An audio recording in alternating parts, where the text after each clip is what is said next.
yaffe nze okutandika okumanya Spice Dana Spice yayimba oluyimba endongo gyozalawo abalala bagikoona kati nga taata wange alwagala nnyo era nga buli watuuka ku bagikoona yateekawo ebibye bye baba bakoona. Muzeeyi akayimba yakayimba bulala era n'agamba Spice lwe yamusanga nti ye wankola bubi akayimba wadde okatereeza akawanika endongo tewandikitadde wane gyozalawo abagikoona ne bateekawo ki munene tufuna omukwano gw'amannyo ne Spice Dana. Spice Dana kyesinga okumwebazaako y'omu ku bayimbi abayina empisa bambi. Spice tabeera mu ntalo abuuza abantu ng'afukamidde awo abantu respect vis-a-vis n'abalala babikola naye si bangi so si bangi sekyo Spice tukibaza so manager Roger bwankubira because we have been friends kubiranga bino bitandikiriza I think Spice nga mazo kola eyo live then after that is one doba nangamba Junior je baleko bikinambulira ebintu bingi nnyo why they had taken that position yo recording ka video Rachi bakakoze Rachi barombye Jekinizi they give me a lot of things na amala katiga tumaze okwogera nangamba kaga zebwe mara okwogera na yampa ku sente sina bino buli we mwogera buli we twogera manager Roger njo kyayo isegeza lwasuko kwa sene sigwe gwali gusose ile sigwe gwali gusose era zino teyazimpa anti zakola milimo sigira that is nature byali bigambo omanye bisere bisinga umuntu waba kuwa sente either zikekereze olwa kakayiro kenkwadde katono naye embere jateera masa yangamba lero mutabani nina kaka sente katono naye nkankwereze ka message kakuyamba unasanga onagula mu data bwato sanga onagula mu data nakuterekerako wakanda era bwe nagafuna naina kikwano kyange Kinyarwanda kyavudde Rwanda kati bwe kyajja wano nze yakikimali ku Trinity ku basi zaabwe kyagira ku basi kinyirira n'ekitwale wasenga wacho kwa akasente nali siina kyeru yerubana manyena w'Abanyarwanda kinene bwe kiti kiine ebisambi kiri moist kakati katikuba amala okumbulira position yabwe ne bali bambulidde position yabwe kinajjamu bibino ebintu bisatu assumed threats side emu eraba bali nga abalwana okugisuula abatajiri recognizinga ne baba tebalwanye kugisuula side erewuliranga ekoze ekimala side eno okugerako nete kikoze baina category boje baagalo bateekamu bano boje bawulira nti tebagijjamu abantu batusalirawo ani mutuufu ani mukyala kati era tuli mu kooti y'abantu Spice bawe ebyabwe submission kati nga tosigaze ekintu ekyo toka na yeye we yawe era bagiwadde era bakyagiwa era bajjajiwa kakati kooti y'abantu yekola ki yeri mukulamula tetulina lefali agate kakati mmwe mwogedde nnyo muleke ne bali Roger boogere kati kooti y'abantu terimu order aterimu order kwe kuba mpaka bakasuka olutalo baluwangulidde ku ki solida banji nyaba badde banji fe toka ntoko ina byekola byetakereziganya nabyo etubayina okukitegeera bakasuko so many times nange banvumiddeko kutoka ntoko sendi yanvumako Jekiniz yanvumako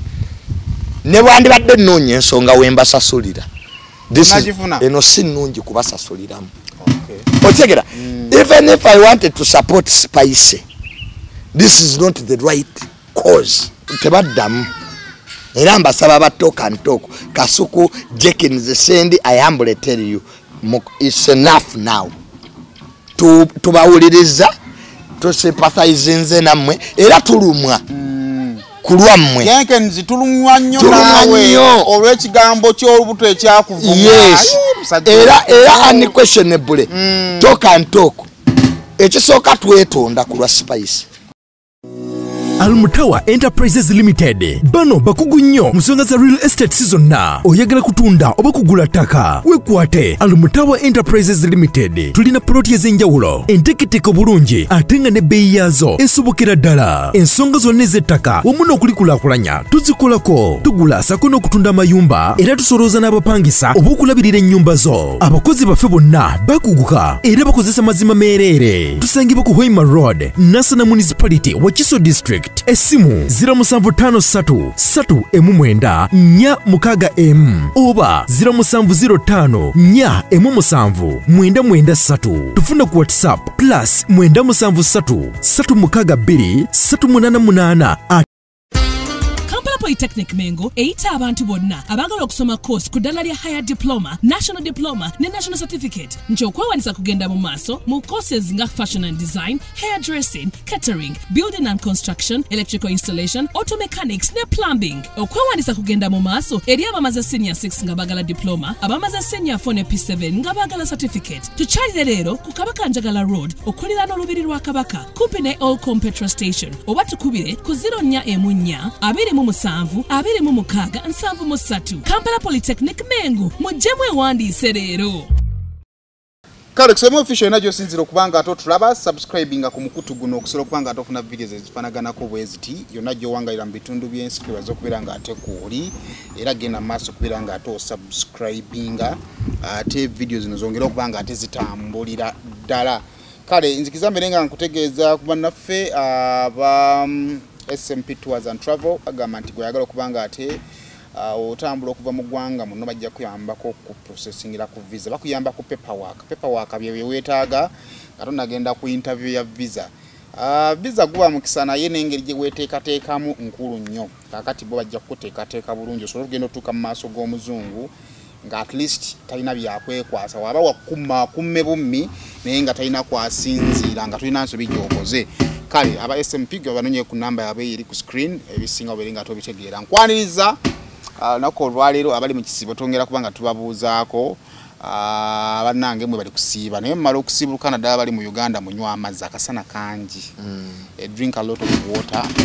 at least yagamu ganaasigalamu ngomaze okusiibuluka. Junior no Sabade naye lunaku olw'eggulo ku pano so olunaku olwo ngamba nedda ngenda munoonyaako tunyumyemu ebitambula bangambye edda musajja mugagga ne ngamba ka artist munoonyeko tumala ntwaleko out. Ani agambye nti ndi mugagga ufuna akasente ka match kana akali mwekisimu muganda wange bannange abasiramu bannaffe abatulaba abasiiba mukama bateremu essaala Allah nabadde ejjo nga tebannagenda mu Mecca nayogeddeko ne muganda wange Hamu ne kojja Nsereko nabo bagenze kati bagenze aba hijja ne Uhura bagenze Mecca bane mutusabirayo ggwanga ino mutusabira n'abasiraamu bonna okutwalize wamu naye naffe abakatuliki tukyasiiba ekisibo kyabwe kigenda mu maaso ekisibo kyaffe kikola ki ekyennaku ameka ana lwakuba ffe mu kyaffe ekyabakatuliki ekirungi ekikirimu okimanyi osiiba kyoyagadde kati nze nasiiba sukaali siteeka sukaali mu caayi kikola ate nsiiba kiro kasita mmala okulya emmere essaawa emu nga nyingiro nziramu okulya ku makya naye yakola constitution yammwe eyokusa ebintu by'eddiini institution tebiteesebwako naye maama yabawo owangu obuzibuzi omukatuliki atasiiba mu mutya so ffe abakatuliki ekyaffe tekiri hard Friday we mutalya ddala nnyama oba musibira ddala kalamba we tetulya nnyama ku Friday kuba jjukira jjo tulya naye tetulya nnyama jjukira jjo tutera okwebba ebyokulya ne Florence naye gye naleese ebyokulya n'atabikwatako n'angamba nasiibe yabadde Good Friday yadde Friday just an open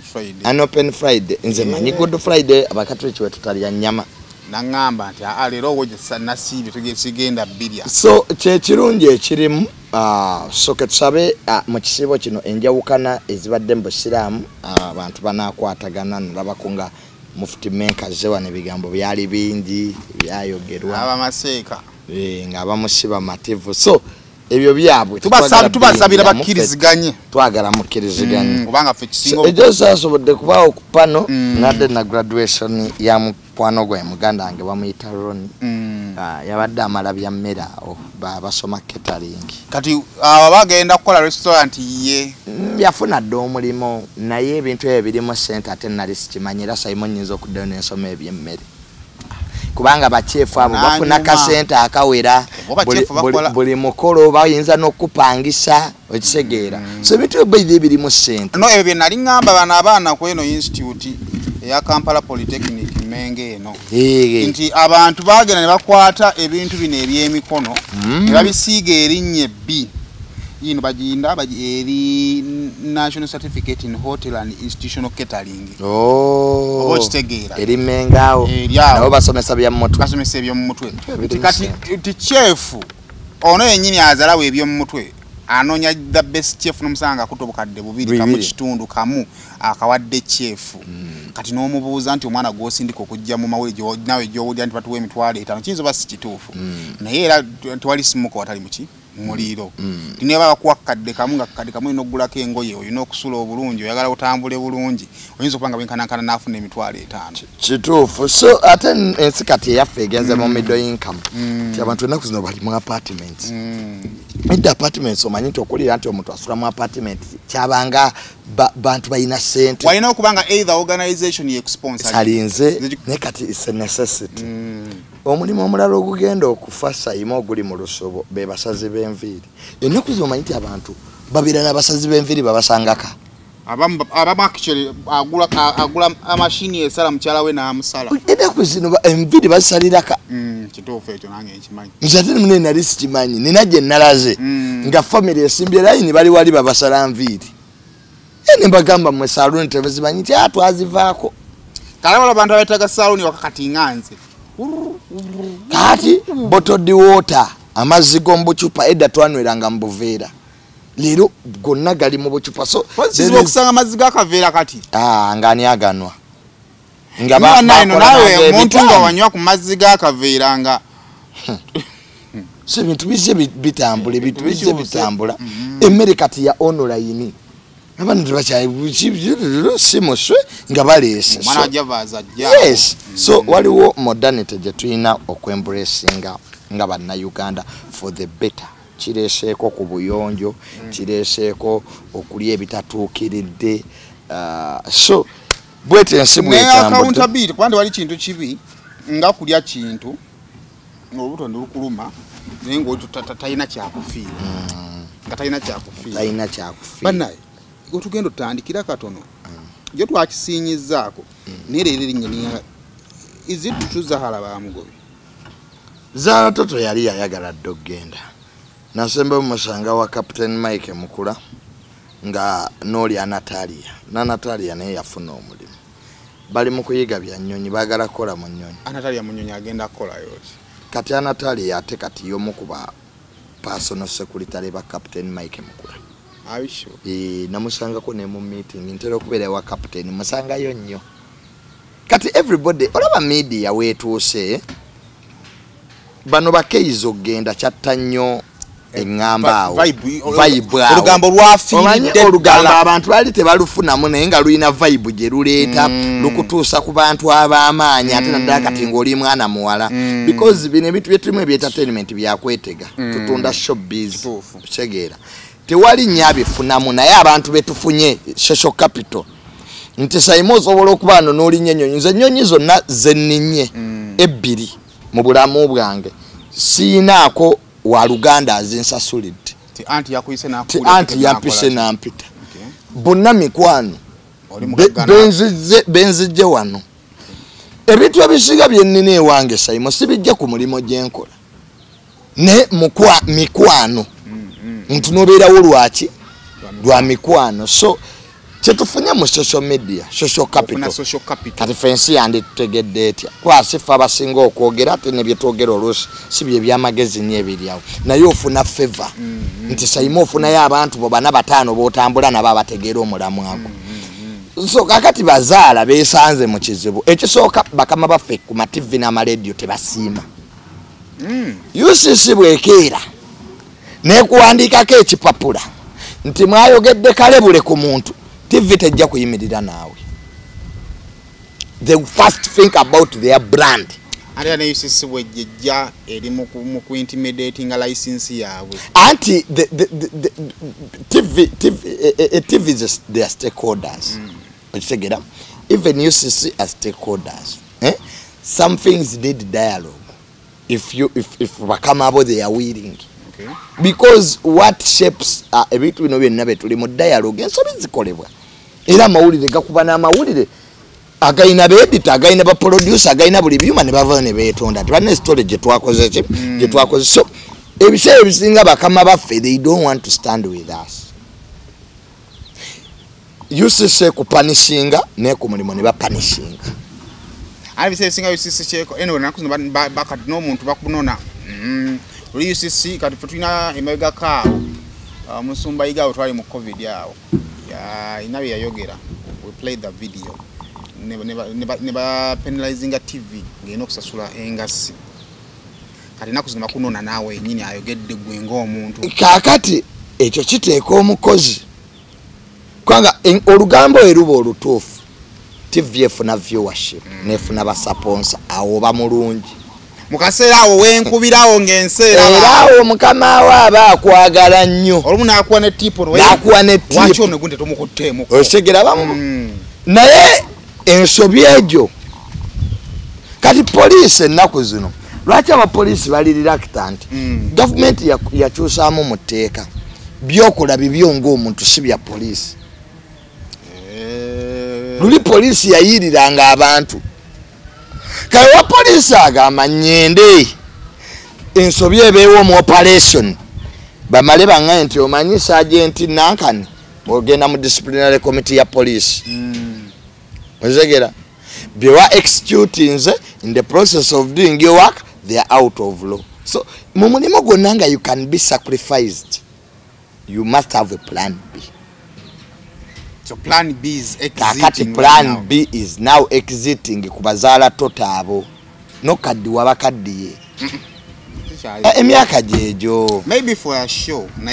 mu TV atandika baze. Anenda mnangiro akubando za junior it is Uganda. Njagala ogendo olabe presenter babazungu. Kalari abantu TV screen myaka janga abantu bayingira biyingi. Saimo ebintu bya entertainment bitambulira ku beauty ngoli mwana muwala. Nze nina show zendabye nga sizagala but because of the presenter. Ngojaba lwachi wala. Exactly. Kati odana nabatanza yinzo kwata mashone stajiraba. Ni bwimba sibyagala. Tobula babawala abatali beautiful basigala ku radio. Omulira mu dobozi nogaba newe nkiraba in person mulaba kodi nandi kwa example naye kanjire kejire kabana tikubaza lobuntu ajja osegera gwe genda ulabe show za radio zinyuma ezo biravulavu ebyo byekire ebyo to example nkalo jibajja tani kokogera ampadde just gundi eziri mu categories no boys bwateka mu obuyimba nogaba naye bwo mulaba physical bwayogera kanga mboti ali no mwagalwawo nako you be there nga the melody the voice the makes you to stick on that program nenga tomulaba nko physically kakati enate mu mainstream ya TV bichukamu mu TV mu visual uyambala otya onyirire otya ne woba okola ensobi nyingi omanyi nti abo bapresenter bakola ensobi ffe tetuziraba batabimanyi actually if you don't know the pressure beera kwagama TV kwanza nali nyenzeyo ogenda olira baba ogerera wano matu kola bwoti tokuba ovaawo the pressure they have nikati gobere eno ogenda abakubye obulamu abulapute kumbe bateekayo ki buleki mbadde mususu ningamba bateme bajeyo nze nali sebimanyi olumu ne producer naalemererwa tugenda wali kati akwakali buli TV na setup yayo TV na MCR ne PCR MCR kati producer wabeera PCR batwala abajja ku abagenda ku bulango ne bakutulirere ku bulango mugenda okufunanga mwavuddeyo dda nga mwe mukyayogera naye nga babajjeyo kitegeeza nti kati ate ekirago kisobola tekivudde na producer kivudde wa MD nagamba ojiro bajjayo nzigenda bekiddako. So the pressure that come with those abatabimanyi balowooza nti biki byangu. So beauty will still stand out mu vision. True. Engeri gy'olabikamu. Appearance everywhere sina TV kyokka. Your appearance everywhere yewa omuntu first impression. Ale batugamba nti yusere singa yesiringa deal. Lawyer bw'atayambala nga lawyer basobola omukwata ng'abakwata makanika. Era bw'otayambala suuti na tayi nojja okuwolereza omuntu kooti egamba tetukulaba omulamuzi guy I'm not seeing you. Toli lawyer sikulaba because of your dress code. So enyambala ne beauty. Waliwo abantu nga tebali so beautiful oba handsome but they always have the right choice ngoye ze bambala nga yambala bulungi. Nzika twalabira kana kazanyo bakali ka promise kali kubukedda nga lugayo bayi yali ani nga yambala obusati nenga abakazi bagala obusati obwo. Kati ne bayongerako ebirala kati ebiri important ng'emmotoka. The car. Nemmotoka engeri yekwata kubalabi. Exactly kujja mu grade. Hey. Tosobola kuŋŋamba nti oze kola story. Ojidde ku boda boda. Gozokolako story agenda kuzalawa. Naye bw'ojja no parking emmotoka yo wali. N'omugamba sir I'm here for only an hour. Omuntu aba akujje mu kategole yaki yaba namawulire abagenda okulwanira emmere nga conference ewedde. Nusaba namawulire bekubira kyayi. Juli tiba kati yo grade yo boji vien bakanale kye bakola ye branding ngo omula batali mu kirasi yo kati Simon manyinti oyinza ogenda okola ko store omuntu nga badde agenda kuwa mitwale 5 naye because yaveka nakirowoozamu naganti onsanze siri bulungi naye kankuwasa tugana bwaba amaze okubala nti abiri amafuta gali mu ngeri the way you brand yourself. Engeri gy'olabikamu engeri gy'ozzeemu ze ssente. Value attracts value. Okay. Usigidde ekintu ekyo kyovula nga abantu bano abatobasiga obugi tebalina ssente ne bafere lwaki bategeera bw'oba tolina ssente ng'oli mufere yambala bulungi have a nice car beera mu bifo ebyebbeeyi wunya bulungi bitambuza ensi. Naye akati ffe tweyogerako otuuka ewa ne baga may I have your card ka onyambalo ogenze mu Serena kwata mawulire naye nyambalo yo ya mu kisenyi who are you ngoina kunyonyola ngo ntateka akati soko twage card yo lusi bambi toyina ogeno maizo binyonyolanga nakubadda naye omwana kanale najja wali ali mu suuti ye osekera card ye muli wano emotoka azavuga motoka yes I'm a journalist I'm called canary kanga impression psychology is perception how you perceive things will create attitude will create behavior. If I have a bad perception about you I will have a negative attitude about you and my behaviors will point in negativity. So ekyo kikulu. Okay. Tuvola abatikitoka newe batuvumye newe batuwemudde newe batuwebudde they don't have the necessary tools to become like us. Ntujazala wa junior naye ovuga motoka kyokolawa. Okay, you have addressed me onvumye mbasiru banno but era obusiru bukomawo mbasiru but after umanya ekizibu ky'ebintu by'ekisiru tebisala border tebisala boundary bina ebitasukka. Era abantu bakusanga bakoleka junior oyina akagambo ke wanjogerera teryaga nti baba wampemulira ekigambo kino kati obusiru bwina bwe butakola ki bwe butasukka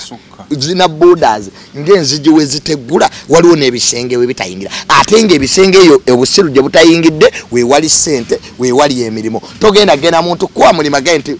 owemula nnyo kye kyatukweseza omulimo.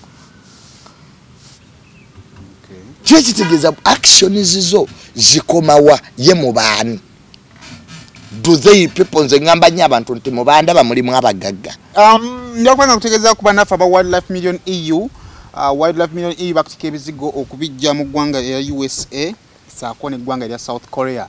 bagamba nti omukyala ng'oliyo naawe omwami ng'olina complication ku skin yo oyina embalabe skin yo eri dry wali ogezaako kwerusa ne bigaana bajja kukuzayo ku kkale bagamba ebizigo byabe tebyerusa mu nnaku 3 oba otandise okufuna enjawulo era bagamba nti singa enjawulo gy'obadde osuubira egaana basobola nga ate balifaaninga ssente zo azirunga zolina receipt yaabwe kale genda ku www.wildlifemillions.com okusobola okubeera nga ate obafuna wano mu kibuga bali ku Coach Mall bagiyita Care Center osobola basangawo oba n'ogenda ku My Hive Shopping Mall e Vienna nawo osobola nga tobasangawo kale namba ya WhatsApp weeri awo wansi gwe yeetaaga okubeera nga ate ogendayo owaayo wiiki eno olutalo lwa Spice ne tiimu ya Talk and Talk olukutte waggulu ne wansi ne baŋŋambye bakutemedde manager Roger yankubira ne Spice Dana ne bampayo emitwalo 3 siga kungula kambuze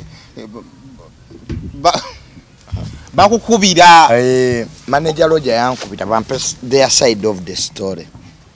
Like, what is the relationship between you and Roger? Manager Roger ne Spice baludde nga bakwano bange bwe nalina ne graduation yange bambi Spice yajja n'akola ki Spice yajja n'akuyimbilako nayimba ati ku bwereere bambi nanyimbira ennyimba ze zonna bambi naye relationship yaffe nze okutandika okumanya Spice Dana Spice yayimba oluyimba endongo gy'ozaalawo abalala bagikoona kati nga taata wange alwagala nnyo era nga buli watuuka ku bagikoona yateekawo ebibye bye baba bakoona muzeeyi akayimba yakayimba bulala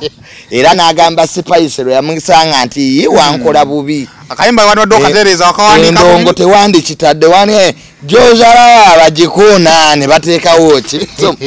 munene tufuna omukwano gw'amannyo ne Spice Dana Spice Dana kyesinga okumwebazaako y'omu ku bayimbi abalina empisa bambi Spice tabeera mu ntalo abuuza abantu ng'afukamidde awo abantu respect vis-a-vis n'abalala babikola naye si bangi so si bangi sekyo Spice tukibaza so manager Roger bwankubira because we have been friends kubiranga bino bitandise bitandikiriza I think Spice nga mazo kola eyo live then after that is one doba nangamba junior je baleko bikinambulira ebintu bingi nnyo why they had taken that position nayo kulikodinga ka video lwaki bakakoze lwaki balumbye Jekinizi they give me a lot of things n'amala kati gatumaze okwogera nangamba kaga zebwe mara okwogera naye ampa ku sente sina bino buli we mwogera buli we twogera manager Roger njo kyayo esegeeza lwasuko kwa sene sigwe gwali gusoose ile sigwe gwali gusoose era zino teyazimpa nti zakola mirimu sigira that is nature byali bigambo omanye ebisere bisinga omuntu waba akuwa sente either zikekereze olwa akayiro kenkwadde katono naye embere jateera maaso awo yangamba leero mutabani nina kaka sente katono naye nkankwereze ka message kakuyamba onasanga onagulamu data bwato osanga onagulamu data nakuterekerako nateraka era bwe nagafuna nayina kikwano kyange Kinyarwanda kyavudde Rwanda kati bwe kyajja wano nze yakikima wali ku Trinity ku basi zaabwe kyajira ku basi kinyirira n'ekitwala ewasenga waakyo kuba akasente nali siinamu kyeruyeru banamanye nawo Abanyarwanda kinene bwe kiti kiina ebisambi kiri moist kati bwe nakitwala ewasenga waakyo neŋŋamba omuwala ono siina sente manyi saagala ate omuntu akulabenga serebu akuwadde obudde bwe otukotandika okwogeza ebintu disappointing era manager Roger olwateekako emitwalo 3 nga nkikubira simu kigamba junior mbadde ngenda muyenga to meet my brothers nemugaba bisazimu nsanga ekibuye nga mpakingako seera ekibuye kyajjira ku boda nga ngisasula 15 nga tukirira ku Lido 15 ojje kwasa tugali kwasa tusigaza 3 okuyingira kwali kwa kasanvu ku Lido gumu kitundu tugenzemu ebiri kato sigaza ebyennyanja byesatu ye mutwalo mukaaga olina 22 nga tuga twatuuka sawa kwa manager Roger sete yazimpa sawa 5 ez'okumaca twatuuka sawa nga 7 mukaaga wakasana nga kanji nga tutandika kuwuga bwenkiyigiriza okuwuga nange bwekyenjigiriza okuwuga tuwambadde bino ebipiira anti balina ebipiira bino engeri Uganda gye tutayina zi floaters so tukozesa bipiira bakwambaza kipiira gwa tamanyi kuwuga nobeera kungulu notaka wansi tuuga kyali kirokole kiboni again tekinwa mwenge kana nalinja yakigulira kirabu 3 ekya junior no soda will be enough twavayo sawa 11 nga tukoyenge simu njijjeko kana ine emirimu mingi ku office awo naye sajja ngokyaliso malirizeeko bagamba abikirira ebingi takola ki tafunamu byonzo bifiirwa nga tudda wakanga mutwalaka twamuza wasenga atamuza wasenga we era namugayise mu budde bwali bugenze namugayisireti ababbi banji Uganda is not safe at night saa nga 12 ali Uganda mbi nga nvuga nziraka era olwatuuka ewakange emmotoka nje parkinga nga mujjamu nga tudda mu nyumba ntaddeko Netflix awo ku balance gwe nasigaza mugero omugagga wabeera nkuba zi delivery mugamedo Syria mu restaurants I eat nchi nga owa delivery nga mugamba n'obupiira je nabo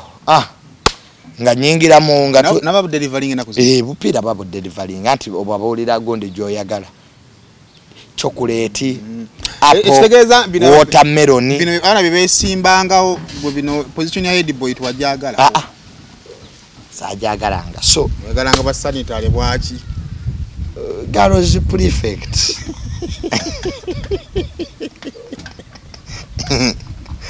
nani in charge of girls affairs okay kuyamba galo charity so nga tunyumyawo tuteseza ku nkwatagana ya Uganda ne Rwanda zeyongedde muzitya mabega kawo atuna ne gatuna bagadde boda bizibu kye ebyavaawo konge isabu by'abanyarwanda abali mu kitandise okunyumiza ebya genocide nga kigakakati bazadde baakyo bajjajja baakyo nga kigakakati emboozi esigadde nange nga mugamba nange mune jajja wange yafa olutuyingira buliri amaziga twekutte bwetuti buli omwaka abyenkaabye buli omwagumye munne nga tusaako kigambo kya Bobo nti buli omwagumye munne abaana abo mbakwateko katwebaka naku 2 baneba babadde tebebaka kiri waka muleseeyo asiimuula oli kusereza manager Roja gwa mmanja era manager Roja boddamu n'owakula olutalo nga si bano be yawakuddeko nga balala nze agenda osooka okuvaayo kakati amanja kwasatuge bajja kubuuza omusajja akuwadde essanyu namungi w'essanyu bw'ati omulekerero otya akati kasuku yankubira kasuku mukwano gwange nambulira naye saidi yaabwe nali ndowooza nti olutalo luli wakati wa Spice na Jenkins kwa mu lutalo luno oyinza oduyingiramu mu ngeri 3 ofuna oludda noga nti nze wadde Spice mutuufu oba mukyamu ze Pagiron oba wadde Jenkins mutuufu oba mukyamu ze Pagiron oyinza osalawo okusirika n'olwesonyiwa noga tebinkwatako oba oyinza okusalawo side zone byo ziwabula notabira biased ntegera so kati nze kye nali nsazeewo okukola kuwabula side zombi kulw'obulungi bwabwe nti embeera eno mugituuseemu kuba kwolino olutalo terwakatandika kati ekyo kijja Roja byakunyumiza Roja byanyumiza ne Spice okitegeera nga bo balaga nti this was the firing point naye waliwo ebizibu ebikolebwa okutuuka wano za events ezibadde abasoma physics waliwo kye bayita elasticity graph etuuka netuuka ku point ey'okwabika naye ng'ezeegumiikiriza pressure ne forces gitwereddwako so kakati Kasuku bwambulira position yaabwe naye nandaga nti actually akinamu interest ye Kasuku bo bakitwalanga kye nalaba mu both sides Roja ne Spice Dana bo bakirabanga bano tebabaagalaza. They have not supported them, they have undermined them, they have not even come out to support them in any single thing. Bo balaba bano balina abayimbi baabwe be baagala okuyisaawo. Because music is competition. Kusawa ya lero bwe tubano ne tugamba nti Spice Dana ayimba bulungi. Ne bwe tuba bali abala tetubogeddeko bayinza okunyiiga. Kubanga the moment you recognize Spice Dana kitegeeza nti abayimba bana babanga bakakyera. Thank you so much. Kati wano tulinayo kye tuyita assumed threats. Omanyi omuntu ayinza okuba n'abalabe naye nga imagininze ono Saima alabika Kampala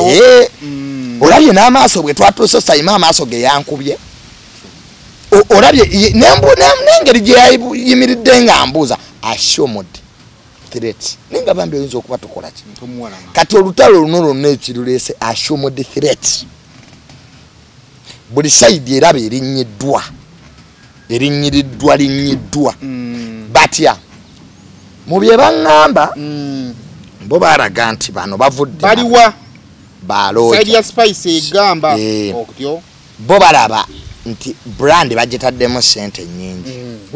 which is true brand erina byekoze ebyamaanyi ebyeyogerera because Spice Dana teyetaaga mawulire akola charities omuzika ayina concerts azikoze takyali underdog Spice. If you're looking for brand names in music vane mu music kuka ne mukola sente Spice ina capacities ez'amaanyi ezimuwadde influencer wa amaanyi kushegera kakati ekyo bali ne bakiteeka wali kakati bo balaba talk and talk because tulina brands bbiri talk and talk music industry naye toyinza jijjawo stakeholder music industry abalina concert singa balina okugenda talk and talk yes talk and talk ina abawagizi baayo betambudde nayo they were celebrating how many years talk and talk I think 10 years 10 years I think 10 years or 12 kati talk and talk emazeewo emyaka 10 ng'eyina basapota baayo bezeetambula nabo ate nga teboogera bwogezi byambu ebintu ebimu bye boogera ku talk and talk ababyogera babaddewo bamanyi omuyimbi ono yajja atya they have worked with very many musicians they have okisegera babadde nnyo thank you so much kakati talk and talk nayo erabanga omuyimbi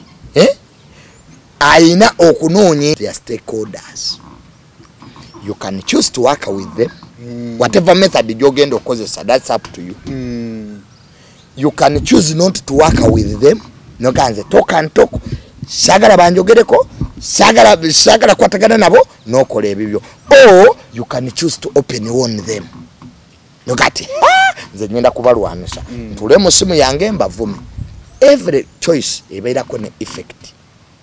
ku kibo kyakyo oba osazeewo kakati katikuba amala okumbulira position yabwe ne bali bambulidde position yabwe kyenajjamu byebino ebintu bisatu assumed threats side emu eraba bali nga abalwana okugisuula abatajiri recognizinga naye baba tebalwanye kugisuula side erewuliranga ekoze ekimala side eno okugyogerako naye tekikoze balina kategole bo gye baagala obbateekamu bano bo gye bawulira nti tebagijjaamu era bali saidi y'abalooja yeerowooza bano basasulwa okukola ekyo because bwe tuba tukoze ebintu nga naawe obiraba tubikoze bwe tuba tuyimbye nga naawe olaba omuziki tuguyina tukubye zikuriketovo ojjawo otya gatisi egamba mbutuddeyo mu studio tuyimbe kakati tolaba nti sooka olicognizinga ekiri odde ku kino kati yeri zaidi eraba nti ekoze nnyo toka ntoko teyandigiisiza bwekyo so eri very unfair kati ebyo bizze bizimba mu background nga olutalo terunajja bizze bitambula bwebiti eno wansi mu background kati hitting point ejja ku Jenkins ng'ayogedde ku manager w'Esalaama n'ebikwatagana ku luyimba side eri neeraba nti kyasobola kigumiikiriza yaba Spice Diana bagumiikiriza ekimala bataddemu sente zimala befudde abasiru ekimala because bo kye bali banga nti befudde abasiru ekimala tusirise ekimala kakati eri side ya talk and talk yali ngezi bwe yayagala okulumba bali tebayogera mannya bagamba manager waawa basala amalodi kakati entalo bazirwanisa evidence bwogamba nti Simon nakwogeddeko era kyekyatuyombeza ndaga we nakwogererako kakati side eri olw'obusungu ne byegumiikiriza abantu abamu bye batamanyi bo bye balaba nti bakolebwako ne explodinga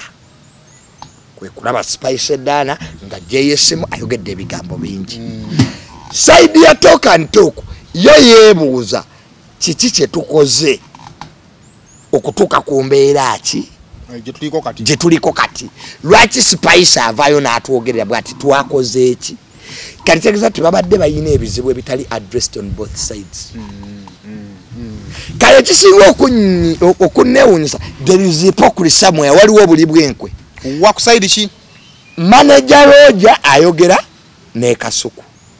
era Kasuku akikonfaminga even before lutalo nga lugenda maaso nti manager Roger yali anoonyani Kasuku twategeza to your friends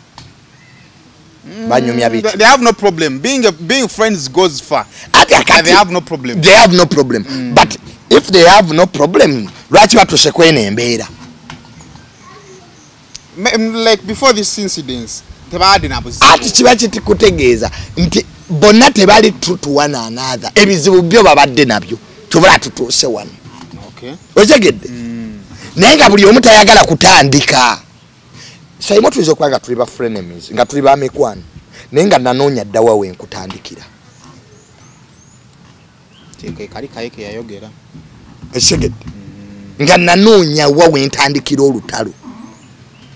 both sides zonna zibadde zaagala olwana baali buli omu abadde afunya ye naye nga tayagala buli omu kulabika ati yeki because what ola ya Mpuuga na Bobby kye baliko kaakati buli omu yeetaaga public to justify his claim ba manager Roger beetaaga public justifying kye baakoze ne talk and talk yeetaaga public okujustifying their retaliation lwaki badizza omuliro naye nga bano bonna abalwanagana talk and talk ne ba Spice Dana babadde nga boogera katola nti waliwo obuli bwenkwe somewhere lwaki tebeekubira amasimu tewange tuwulidde ekintu kino kye mukoze lwaki mukikoze eki lwaki mukikoze kati obuli bwenkwe bujja butya side Spice amala ovuma ate manager Roger ayagala okubira ani Kasuku kyekisooka Spice agenda mu motoka avuma emabega gye tuwuliranga Roger yaliyo yes Roger era Spice tayiza kola kituga Roger tayagadde kale video emalo fuluma ate Roger lwakwata essimu yes akubire Kasuku yes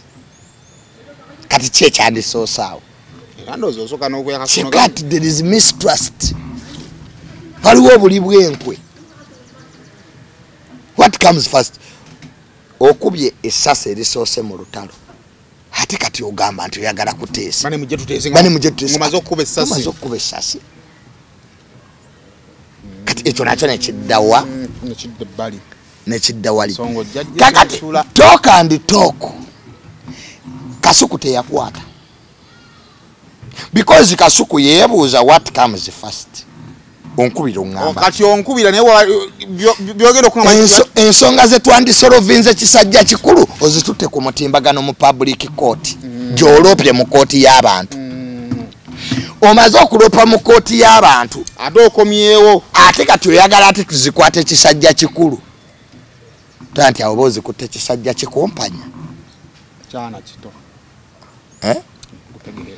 kati bano nabo ne bagamba engeri ensonga zezagenze dda mu kooti y'abantu naffe tutwale okwemulugunya kwaffe mu kooti y'abantu abantu batusalirawo ani mutuufu ani mukyala kati era tuli mu kooti y'abantu Spice baawe ebyabwe submission kati nga tosigaze ekintu ekyo toka ntoko naye yeweeyaabwe era baagiwadde era bakyagiwa era bajjagiwa kakati kooti y'abantu yekola ki yeri mukulamula tetulina leefali akati mmwe mwogedde nnyo muleke nebali ba Roger boogere kati kooti y'abantu teriimu order ateriimu order kwekuba mpaka kuwulira bubi era omusango gwa kooti y'abantu musobola okugulwanira emyaka 10 ng'abalamuzi tebannasalawo ate etuulawa buli omu wali walamulira buli omu wanywe walira kakomando walamulira abali maloji abali obukomanda abali masaba abali machachi bonna balamula wabalabye gundi ye mukyamu abali masaluni kyekizibu kya kooti y'abantu tegeera kati kyekizibu kye tutuuseeko olwaleero kikuliko ne kati mu byokwerangira byonna sandibadde na buzibu because bonna bagenza obitwala mu kooti y'abantu nga beewulira eryanyi nga buli omu agamba ndi w'amaanyi ate waliwo alwana olutalo atalina maanyi alwana entalo gwe bagambako nti omulema atalina magulu ayinza okugenda mu boxing ring ekooti y'abantu yani olowooza lwaki lwo gy'adaagala okwaisolatinga Jenkins Zooni bamulabye ng'omunafu nga mu kooti y'abantu ayinza obba omunafu nedda it was a tactic divide and rule bakikolako abaana divide and rule ebeera etya tetusobola kubanga tukola pano ne Frank Antambi ne Kasiri ne Sayimo n'olumba Ntambi nenzija ne justifying lwaki walumbye Entambi nga tetukola ku pano yemu kyekitegeeza waliwo connivance kubanga ate gwe bw'ovayo no justifying ne public egamba olaba nowe thank you so much balati olaba nowe kati Roja yali agalazanya ki divide and rule vuma Jenkins okubire kasuku kiyite akikaite atwayogedde ekyo twakikoze twakivuddeko because this was the right time every party to address their inconvenience singa kasuku yakwata essimu n'awuliriza manager Roja oba nga ono gondi Spice Dana maze okwogera buli side bandibadde bafunamu ekirungi mucho bano bajekereze batagenda mu kooti ki y'abantu nenagambye nti buli luddo olutalo lwali lwalwagala dda balinda daddi buli omu walaga ku munne tawane wabaddewo opportunity y'enteeseganya Jenkins mu kwogera kwagamba saagala muntu addamu kunkubira simu kuŋŋamba about negotiation agambye mama agala tutusizinga fire genda mu motoka yemu recording a video yemu bagikola live yemu ojjewo biwayogera we move on kati golaba kisoboka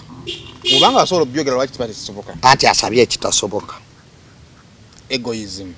thank you so much Spice singa akikola nadda mu motoka na yegaira Jenkins that will be the end of her because by the mere fact that Spice yagenda akwate live afoke bologa yali amaze okuteeka herself ku minzani omuntu bwakogerako n'omulipulayiga kati muba mukuseemu level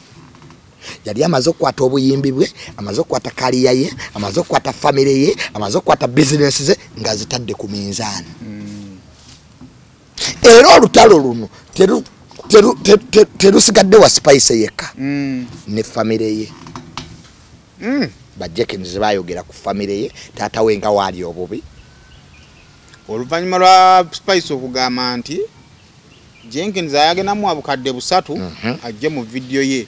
nga ate Spice nyini yagambye Jenkins alinga taata wane ko Jenkins wobanga osobola okukozesa nze ali mu myaka gyegimu ne kitaawo sente ziwe kitaawo kati atereza obulamu nze njogere ne kitaawo tujje tubeere mu video kati entalo za social media fa abazirwanye wezibeera nasty wezituukira nti kati kisose kasita third parties ezitabiriimu ziyingira saimo tusobola okwevuma tulina binnyo ne kasita atandika okuyingizaamu taata wo maama wo abaana kati awo kiba kintu kibi nnyo muba mususse kiba kikalubye because ebyo bya buntu yes tuyinza okuba tulina endaba yaffe ku music n'ebyo bya buntu bye bitudefindinga who we are era bye bintu ebisigala ku mitima nti entalo zino zetulwa naye ng'abantu bibasigadde ku ki mutima era ebyo bye bizimba entalo endala nogenda naye abantu abo Junior n'omukazi we Makindi lwaki tebakkaanya bakkaanya era bayinza okukaliraga leero biwedde naye okwati buli omu addayo naye naayogera bw'ati ku maama wange nono naye naayogera bw'ati ku mwana wange era ogenda okulaba nga luzeemu okukolera kubanga third party yayingiddemu so nze mbadde sina buzibu bwa ntoko ne Spice Dano okwevuma naye abazadde bombadde sibaagala kale katono nnyo katuke tukwate mu katono nya tukomewo Company ya Wildlife Millions EU abatuuse ebizigo okuva South Korea ne USA ebikola ku lususu n'enviiri bakuleetedde ebizigo ebigenda okunyiriza. Ebizigo bino biyoyoota olususu ate tebikujja kukkalayo. Olina ebizigo ebyakwokya, olina mbalabe, weekwata ebizigo bya Wildlife Millions EU bikola ku mimwa n'olususu olukakanyavu era bigoba n'enkanyanya. Tulina ebizigo ebikuza enviiri, ebigoba situka mu mutwe n'ebizaawo enviiri ezaakutuka. Ebizigo byaffe bya butonde n'akawawa akabivaamu ka butonde ate tetutunda bicupuli gwabyetaaze tubikutuusaako wonna wooli okwetooloola ensi yonna ate bw'ogula mu bungi tubikuweereza ku bwereere osobola okusasula ng'oyita ku PayPal, Apple Pay, Google Pay, Credit oba Debit Card, Western Union, MoneyGram oba okuyita mu bank. Gwali e Bulaaya gula ku mutimbagano ku www.wildlifemillions.com oba basange mu My Hive Shopping Mall, Vienna, Austria. Ali e Uganda genda ku Care Center, Coach Mall, Kampala. Ebizigo bino bikuleka kulanjiyo era bikozesebwa abaami n'abakyala. Tukubireko oba tufune ku WhatsApp ku 0772 38 1305. Weekwata ebizigo ebya Wildlife Millions EU era tukukakasa nti bw'otafuna njawulo mu nnaku 3 sente zo tuzikuddiza ng'olina risiiti yaffe.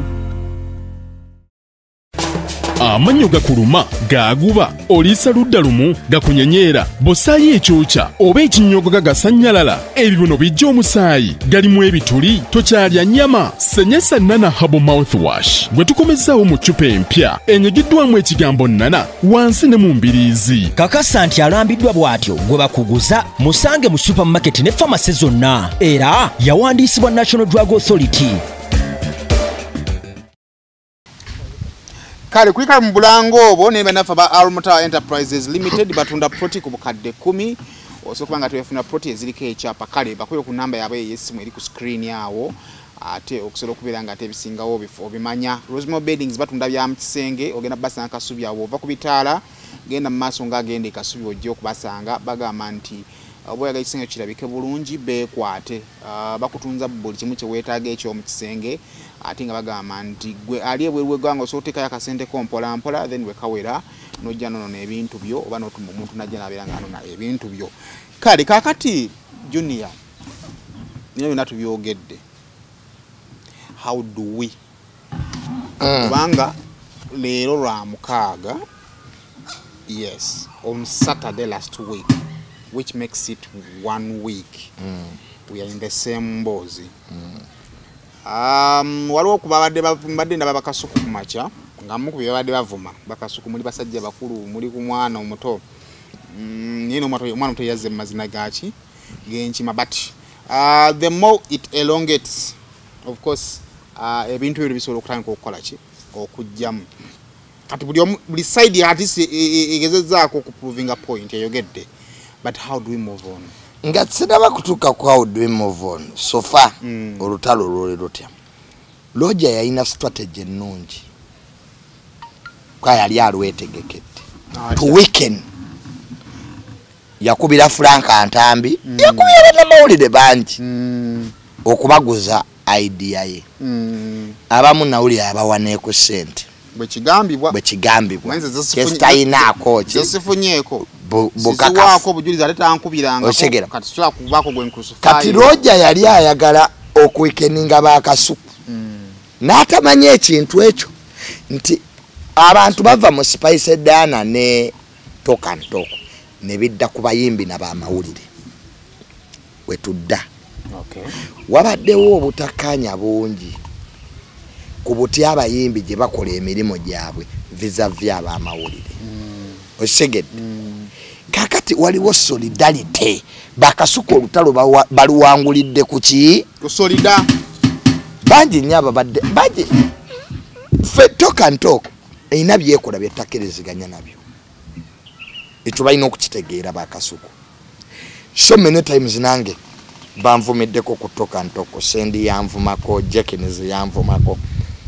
ne bwandibadde nnoonya ensonga wembasasulira eno si nnungi kubasasuliramu. Otegera even if I wanted to support Spice, this is not the right cause to do that. Kubanga Spice muyimbi ndi wa mawulire. Bwenzikakanya toka ntoko setting up precedence. By setting up precedent to muyimbi ajja kuyimirira eri without evidence, because the biggest question is gadde bakuvumira wa Spice ba kwate bamwogerako taina wali kati tulwane tutya nti Salama Road omuyimbi aliyo wamanyi agundi Spice Diana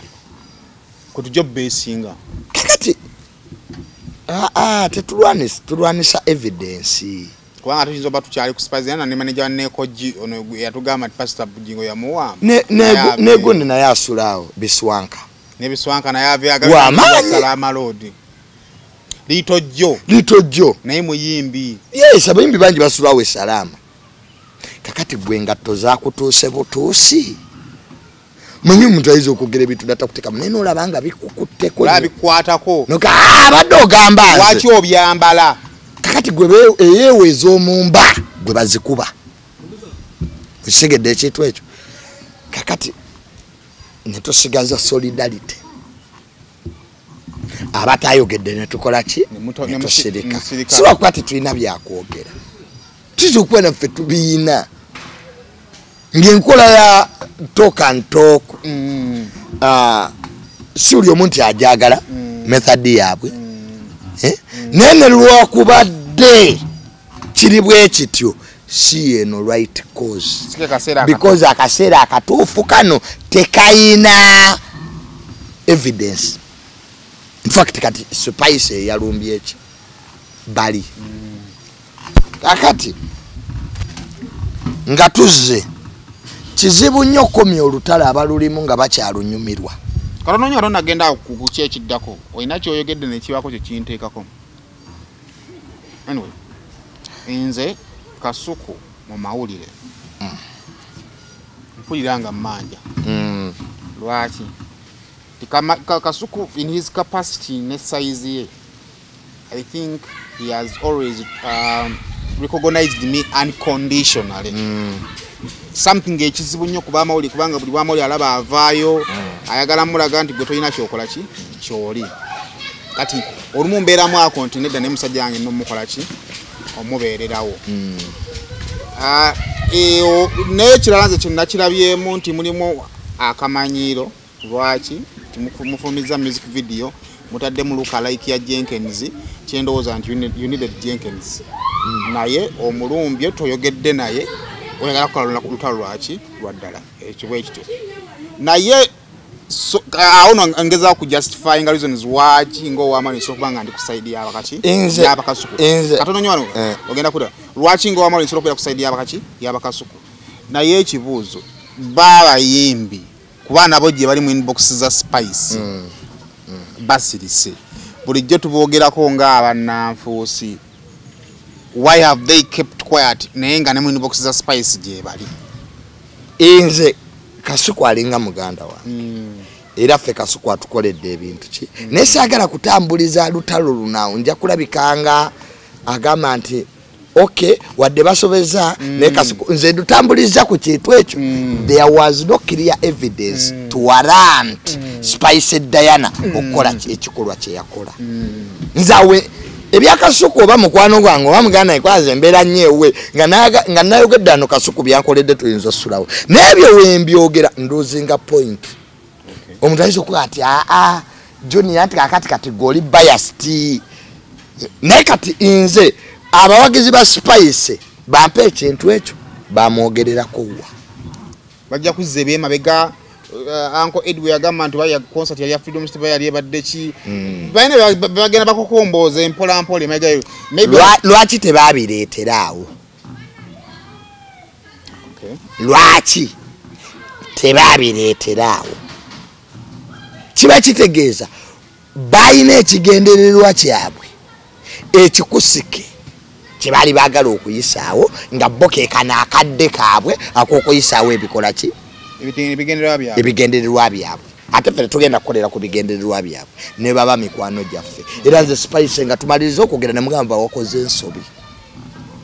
you made a mistake era singa waneebuuzizzaako nandibadde nga nti toka ntoko togiwakulako lutalo namugamba Spice singa walumbye muntu mulala nga si Saimo si Kasuku si Ntambi si nemba mumenyeraawo nandize nenkuyambako nika kati nzikakkana mutima answala Junior nkera ntya nenvuma toka ntoko anewe bizikakkanya nga bwokyogedde oshigedde so abayimbi babadde bawagira Spice abasinga obungi naye media kitala kiso bwe nagenda mu iso Entebbe nga batusomesa media and intelligence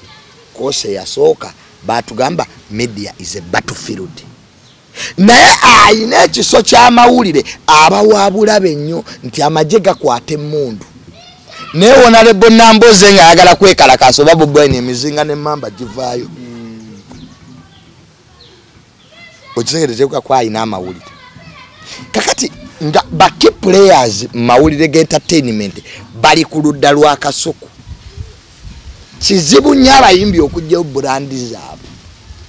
kaka tutawo lwakufiirwa olina obbaako kyofiirwa buli tolu nuyina obaako kyofiirwa naye ofiiriddwa ki abantu balwanira amataka ne bafiirwa abaana balwanidde ettaka ne beekubamu awo empi bbiri ne basolovinga kati mu lutalo luno Kasuku toka ntoka efiiriddwa ki Spice Dana afiiriddwa ki eriyo omuyimbi agala okufiirwa ajali olowooza tebabiraba olowooza basanyufu oba be bamuwaga n'okumuwaga Kaloja yagambye nze nyenda basomesa muleme kuddamu kumanyira muyimbi n'ogwo kyakitegeeza akamanyiro kabaddewo Doja bwe yagamba ali kubulanga awo nyenda kubasomesa somo muleke kuddamu kumanyira muki muyimbi yenna those are statements of arrogance gwayogerera abayimbi abalala osanga bamulopera webale nnyo kakati bwe baba bamulopera ke bakubono gwe balopedde n'abaloopa bategeerewa we bakoma kyekyo kyokka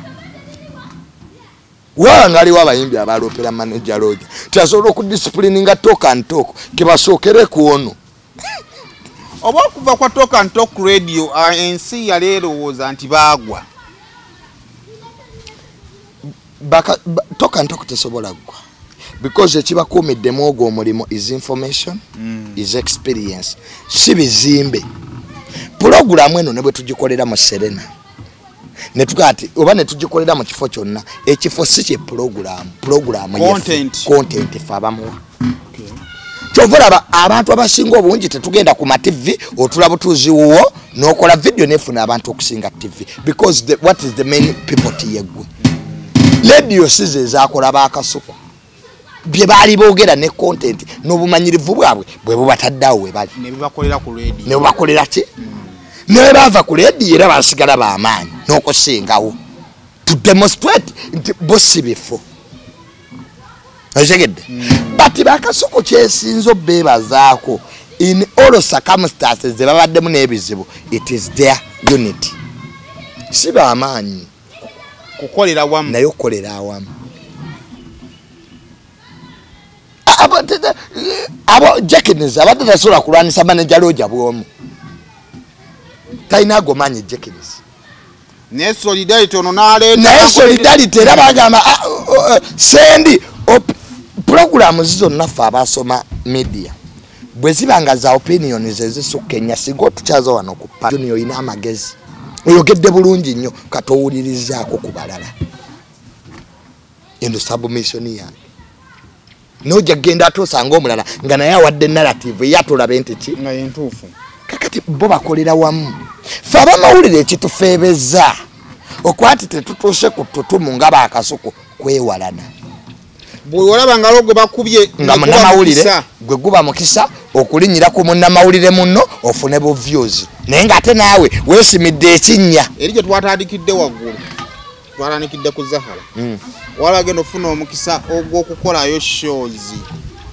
okumukwata omukola bwoti okumudi naye nga werabidde nti you're setting a precedence naye gusobola okukugwako kye nagambye nti ab'amawulire abamu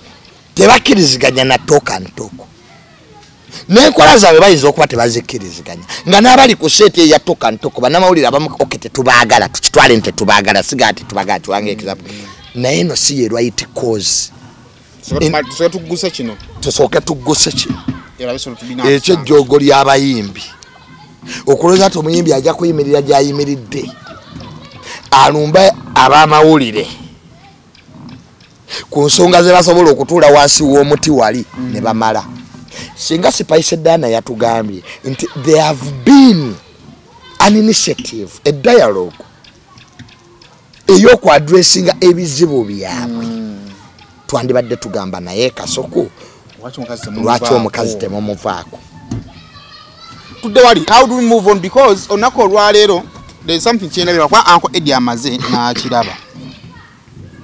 nga buli side because what makes talk and talk waliwo info waliwo neutralizing mwawo nengezo kola nga side zonna nnyivu nonta nti ndoza kasugundi abadde ayogera abadde Jenkins ndoza Uncle Eddie n'akiraba nga kati bwe tugenze kituufu a certain camp is against us naye processing nga tugenda maaso kujjayo obutuufu bwaffe we are losing the professionalism nengamba gye kigenda era ayinza okuba nga asobodde okwejjukiza enkyayinza okwerabira so wano we tuli tuvuddewo tutya Jenkins agamba nti nze amwilinga okukivaamu azonga azozzeyo gye wakitandikira n'okimaliriza something that I do not think that Spice asobola okukikola. How do we move on? Okudda ku stage ya reconciliation ebintu bisatu birina okumala okukolebwa. Compromise. Osegera. Waliwo okubaawo okwerekereza ku buli ludda. Jenkins ekintu kyagamba nti addeyo mu kamera tekisoboka. Ekyo tekiriyo tekisoboka. Era nange sinza kikkiriza. For the good of the brand ezimbiddwa for the good of brand ya Spice Diana. Waliwo amwagala kubanga yayogedde amazima. Yes. Tumulekeremu ekitiibwa ekyo. Ekyokubiri Jenkins ne Kasuku ne Talk and Talk. I think now it's high time to cease fire. Ngwade side yaita ina kyegize. Ati kakati tusobola kumega n'oluma. Okay. Spice momokubye. Katosobola kulana na muntu atazza. Era manager Roja singa teyazza muliro. Kuwano wetwalinga ze ku mijozi. Wano wetwalinga ze ku mijozi. Abantu banyi nnyo bandigambye bambi ka Spice. Manyi society sympathizes with the victim. Omuntu asobola okuvuma n'osirika. Gundi yakikola. Farida. No wangula. Farida yawangula nammere nga Farida mukyama. Webale nnyo. Osobola okuba omukyamu wano. Omuntu n'akuvuma.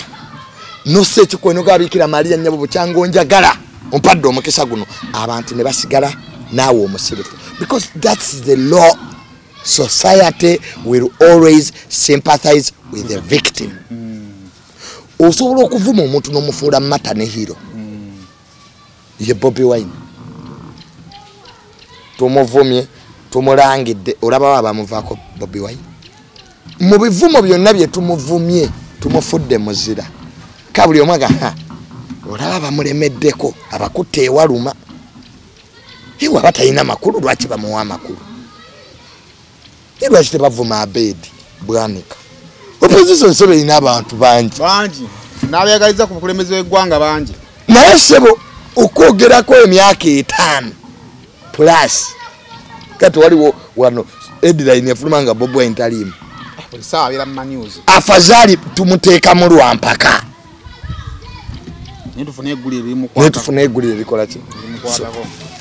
Talk and talk.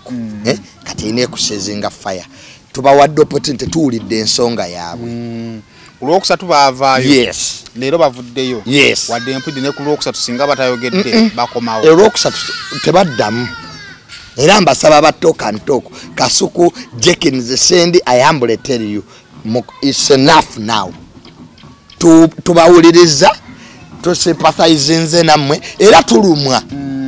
Kulwammwe. Jenkins tulumwa nnyo nawe olw'ekigambo ky'olubuto ekyakuvuma. Yes. Era unquestionably toka ntoko ekisooka twetonda ku lwa Spice. Yayinza obutasobola kubetondera amavivi gamuluma fe bambi tumwetondera nga bakwano be ate nga nammwe muli bantu baffe twetonda obitatambula bulungi neffenna tusigazeemu ak'obuntu osegedde neyagadde nnyo toka ntoko eyina gyetaakutte ewandibadde wayinza okuleeta obuzibu nga ku musango guli gwotegedde akatibinza okwabe bagala okuddamu ku lwokusatu bambi tusaba era bwe nalabanga professionalism ezeemu nga Sendi agamba temupushinga nina bingi byensobola okwogera ku musango tebakoze kwakidda badde neraliikiridde anatutwala eyo ate bye twavaamu temu Katonda bye yatujjamu awo emotions zikomewo n'abatagala Spice Dana bakole ki andi bagamba abantu abali mu inbox ya info bamuweereza okufaako obufi kati ate ne police ate naye ebikomo bwakati bitu bijja ku mawulire police ate demu ne family nyine inzo webanga family nayo atira naye solo okuddamu nebumbu ne yambukira awo ne gamba banaye fa ba family ffe tugamba bwetu tulaba we tukoma oluyira ne tweyokya mu kifo ky'okwokya omuni ate ennyumba ne tugyokya yonna so toka ntoko njebaza bingi nnyo bye babadde bakola ki ne kakati mu bingi ebyo bye boogedde Jenkins Kasuku ne Sendi tubiwulidde byonna so badde nsaba nga bonna be beemaze eggoga era buli omu ategedde waaja na buli omu ayinaani bwaba manager Roja abadde alowooza nti Junior nsobola okubagana ne Kasuku alabye tekisoboka bwaba abadde alowooza nti Saimo osanga anaaterayo akabega alabye tekikola ki kati tuddeyo twetereeze tonyiga bunyiizi kati ddayo ogaheti Kasuku azimbye atya kafe Kasuku teyatusasudde era tolyaga nti Kasuku yansasudde ne twakikoze lwakwagala lwa solidarity ku lw'obulungi bw'amawulire oshegede kakati twetaagisaayo omuntu omukulu nze bwe nali nfunye obutakanya ne taata wange muna abantu baawagiranga mukube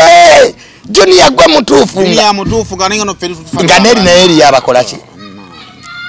mpaka bwe kyetaagisaayo omuntu ali respected ze paka mukulu wange hamu bweya kwawa family naga mukireke ekyo mujje kimala Junior oyogedde byoyogera taata ayogedde byayogera kati ebyo tubireke tudde ku kiddako kakati nze njagala nnyo omuntu omukulu mu media anaasobola okuyita Spice Dana ne manager Roja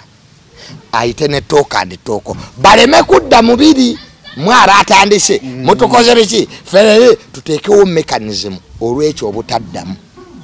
ayinza bani ajeged so that situation yeyo teddamu kulabika kwafe nga abamawulire tukosa n'abayimbi bakola ki nakyo si kirungi eri abayimbi that's one bobe nyini basobola okwekolamu initiative nga tuwali abakase era Jenkins ekintu kyayogedde sikyagadde sagala mutaddamu kukubira nga ngambe nga mpa magezi kubya Spice Dana nammwe nja bavuma Jenkins ekyo kikyamu kiba kitegeeza naawe olutalo kyayagala bikyakunyumira katugwemu kabampaani tuve mu bawagizi tudde mu kisenge nze olabakiriza bombi sobola okukikola n'obatabaganya ne mbayita ewange bajjeko mu makaago omunyalwanda bafumbire ekyemisana bajjawo entebe nina nnyingi afazayi tunaateeka omukeeka ebweru ajuka tulina team toka ntoko tulina team Spice Diana banajao bali basatu bano babiri anabagizi balina kujja kuna abawagizi tetwaga taxi yabo abagizi kuva Spice abawagizi tebalina kye bakufiirwa era abawagire no bebawagira neri no nafuzi uli bawagizi wano be Uganda nze nagobererako omwana nali nyoma ne tatange nangamba Junior oli mutuufu I support 100%. Nagenda nensanga erinnya lye ku video ya tata naga kafume ekizibu ka Junior kakisussa nga yagamba oli mutuufu 100%. Bo mayiba bafuna mukakati abaana ndadaka ndi banabali ku kitimba esaawa zino kati ekyeyo kitambula jika tuli mu kisiibo ekyeyo kati kitambula speed kiba kikyamu kutte mu bwati nabe ka video nasekamu nagenda nakola natambula esaawa 2 kati ekyo ki initiative yaki yabwe naye waliwo possibility okuba nti side zombi zifunamu mu bigenda maaso oyinza okukwatibwa abantu oyinza okwagala emirembe nga bo tebajagala Team Toka ina views zaayo wali lunaku olwaleero wemba serabidde bafunye record viewership nze nsembi bala nga bali mu 13,200 live ng'omuntu akola video n'atafuna 13 omwezi nebo bazifunye ki abantu 13,000 babadde baagala kumanya kyekiriwo wakati wa Jenkins. You think that's not a point enough to continue the nekuloka tudemu tukubera hiyo wajja tubadde kasukula hiyo kati wiki just logenda ku Vibe Life ne Vibe Life ne yefune kumanya ago abazo okulaba Toka abeyongeddeko nga bulijjo tebabafuna bawagizi ba Spice anage wetadde ku minzani Spice yakutte following ye najibwa Toka bulijjo baliwa bazo tebalina chebe esunga obusese singa abantu balaba TV because alina kyasuula kyogenda okwogera ati kwani funa firike infact wano bantu batunonye bosobola okwogerako n'ofuneezo kakati wali esente ziyingira segera ale tuli mu kisiibo oludda lweno mpulira luyinayo oluyimba olutambula mind your business balita mind your business omanyi nabo bano baloja bagala nnyo ebintu ebyo nga ate oli management nalutambulizaako n'ekiboozi tebankubira nkomba vume batambuze ebintu byabo okakasa ate ze Junior nimba ate ze ndi mukatulika kati kambuza abanga baali bakubidde kwa this time around balemedde okwaprochinga Jenkins eka bamunyomye ani wabanga baali basobola okukubira baganda Junior tuyiseemu ko tufune visibility wachi ne Jenkins tebamunonyiza munnonye eyo n'amanya nti ndi part of the deal bwonafu ya Jenkins oba onafu ya Toka strategy bwenzijano nenga nti Junior oyo mubbi nammwe benkola nabo ku pano mukkiriza soro okuba tuli babbi. Thank you so much. Yali tabasobola basatu kati yeroja ye aloza atajavuma Jenkins bali basirike mbayinzo mulekala kama ntalo zaabwe zababi akunafuya kubanga ne ku Eddie yalwana nabo yekka kunafuya Toka bano kibatasola kola kyo so nenga Spice afiiriddwa bingi yasinzo fiirwa kati ogulako ovuma oti abantu ba specialist mu kuvuma obanga akutte ekyenyanya n'okiteeka mu mazzi kyato okiseekeyo okuwuga kati goyinza okuwangula Jenkins kasuku mu kuvuma singa yabatutte mu kubajja yabadde atwala wamanyi nti balinawo obunafu yes kakubona tekuliko mubazi n'abasajja byonna be balina babijje mu kwogera ate balume mu kwogera basingireyo kati ze Junior bontwala mu bintu bya engineering sibisobola negwe ngamba nti tugenda kuvuma oli ku social media nkolye stages nnya mwe tugenda omuvumiranga ne receipt osasudde gwe sitamusuula mu mwezi gumu gompadde okuvuma nkuddiza setezo ogenda mu on stage esoka bwegana omutwale mu yokubiri bwegana omutwale ati Black Mail biri byasoma propaganda byagambye abo bonna be waguze ne bibamenya amanya ne baba tebabaguze olede babogedde asazo fena toba Alan Kristo banga ali mu center alya babatadde ku defensive propaganda bwagamba ne babateeka mwake mmotoka propaganda agamba wayiriza omuntu ave ku point kati baba disarminze ba Alan Cruz bayino okuvayo bakole ki benyonyoleko sina kino geno kufuna ku interview za side ene waba Jenkins che confirminga ati Alan Cruz ne bwagera najjako kati spice interview baga yagimuzeka yakajimujja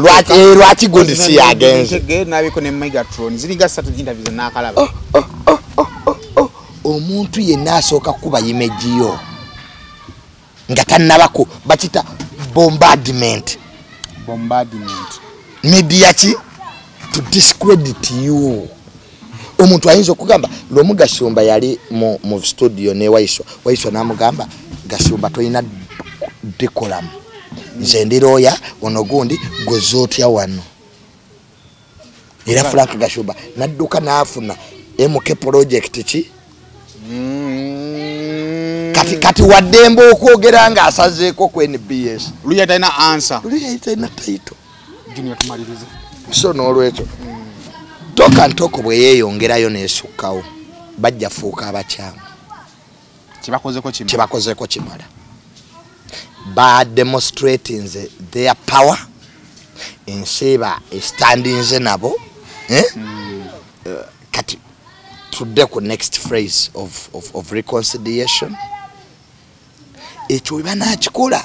kijja kujjamu ne bana ababadde balinamu akakunkuna ti spice tebamwagala bo balageti kye bakoze bakikoze ku lw'obulungi bwabwe yana kibali bagala okukola kyagguse naye ye ng'omuyimbi tebamuyinaako buzibu era basobola okukwatagana naye simple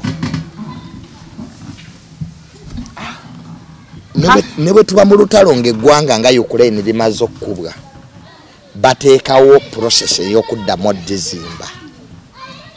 baleme kulabika nga abaali destructive nti omulimu gwabwe baali bazze kusaanyaawo kitegeera kale bannaye nange kyenjo saba kigwe banne tweyongere kubanga nenaffe ekigenda tange kutuliira mu lwansonga kati nga olaba wali woyogedde nti kituufu abamawuli weetuli naye problem eriwo ejja mu maaso awo tugenda tukotayimu nga tetukyakola mawulire nti wobanga onalipotinga kasuku yekka